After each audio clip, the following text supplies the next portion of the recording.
Bonjour à tous, nous sommes aujourd'hui au Salon Franchise Expo 2010. C'est dans ce cadre que nous vous proposons un débat autour du thème de l'environnement en franchise.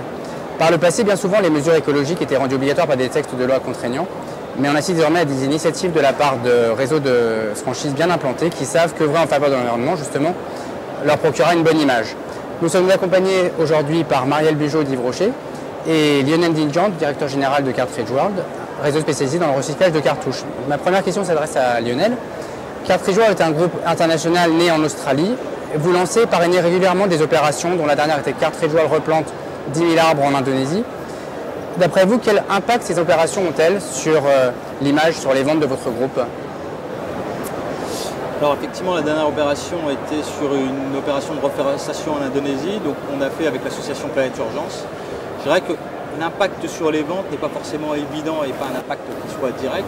Des opérations comme celle-ci faites avec des ONG sont surtout à mettre en avant avec l'ensemble des franchisés. C'est-à-dire qu'il faut qu'il y ait déjà une réelle motivation de la part des franchisés d'aller dans cette direction-là. On n'est pas uniquement sur de la promotion des ventes. En l'occurrence, on avait fait cette opération avec un jeu de cartouches acheté, un arbre replanté. Donc ça permettait effectivement de donner une certaine dynamique dans le réseau, une certaine dynamique pour essayer d'insuffler un souffle à tous les franchisés pour dire ok, on va participer à cette opération. Et je dirais que la base de ce type d'opération, c'est d'abord l'initiative et la volonté personnelle des franchisés. Et l'image donc du coup? Bien entendu, l'image. Il y a une communication qui se fait à ce niveau-là. Donc cette opération, on l'a fait il y a 2 ans. Aujourd'hui, on vient d'en avoir les fruits, c'est-à-dire que l'idée était de replanter 10 000 arbres. Aujourd'hui, il y en a 8 500 qui ont été replantés réellement, puisqu'il y a des arbres qui meurent entre-temps, etc. Donc 2 ans plus tard, bilan de l'opération, 8 500 arbres replantés. C'est une opération qui est suivie d'année en année, qui est reconduite, ou est-ce que vous en avez passé d'autres opérations depuis? On est en train de réfléchir à d'autres types d'opérations. Je pense qu'on continuera à travailler certainement avec Planète Urgence, puisque c'est une association qui est sérieuse. Et 2 ans plus tard, on voit le résultat de ce qu'on a fait.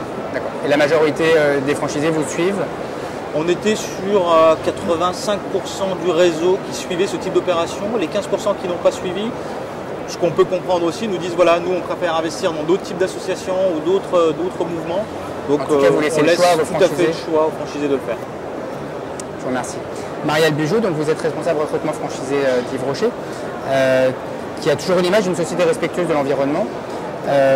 Par quels moyens parvenez-vous à faire passer cette image auprès de votre clientèle? Yves Rocher, en fait, son engagement vis-à-vis de la protection de la nature remonte à très longtemps, puisque c'est pratiquement à la création de la marque, déjà il y a 50 ans. Il y a 3 actes majeurs à prendre en compte. Alors, le premier acte pour la marque, ça va être en fait dans l'acte éco-citoyen, éco-conception du produit. En fait, on s'est rendu compte lors des études que la phase où le produit était plus impactant sur l'environnement, c'était lors de son utilisation. Je vais prendre un exemple tout simple avec du shampoing. Donc vous faites votre shampoing, vous allez gaspiller beaucoup d'eau et en plus vous allez avoir le problème d'évacuation de la mousse qui va évidemment polluer les nappes phréatiques. Donc qu'est-ce qu'on va faire? Sur le shampoing, on va donc mettre un petit message pour la cliente en attirant son attention sur la réduction d'eau. La consommation d'eau. Et la deuxième chose, on a travaillé surtout sur la biodégradabilité de la mousse. Donc ça, c'est un des premiers actes majeurs d'Yves Rocher à ce niveau-là. Le deuxième acte, ça va être faire rentrer, c'est ce qu'on appelle les gestes verts. Donc c'est faire rentrer l'écologie dans la salle de bain de la cliente.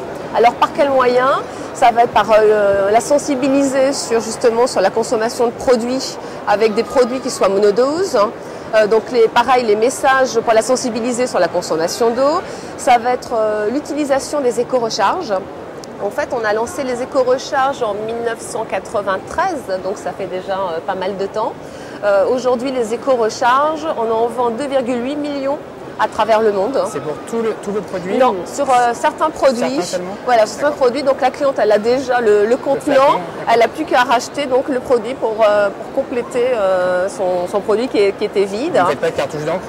Non. Non, on ne fait pas des cartouches d'encre. C'est uniquement les produits de beauté. Mais c'est le même principe. Mais c'est un petit peu. C'est le même principe, tout à fait. Voilà, c'est ça.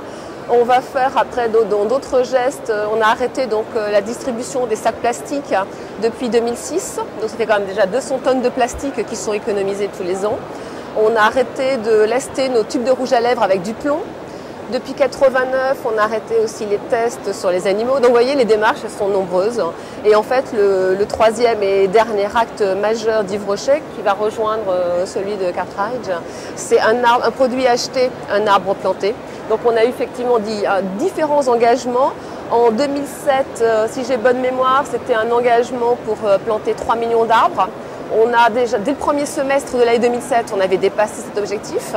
En 2009, début 2009, donc on s'était à nouveau réengagé pour 5 millions d'arbres. On est arrivé à la fin de l'année 2009 à 7 millions d'arbres. Et cette année, donc, la marque fête ses 50 ans.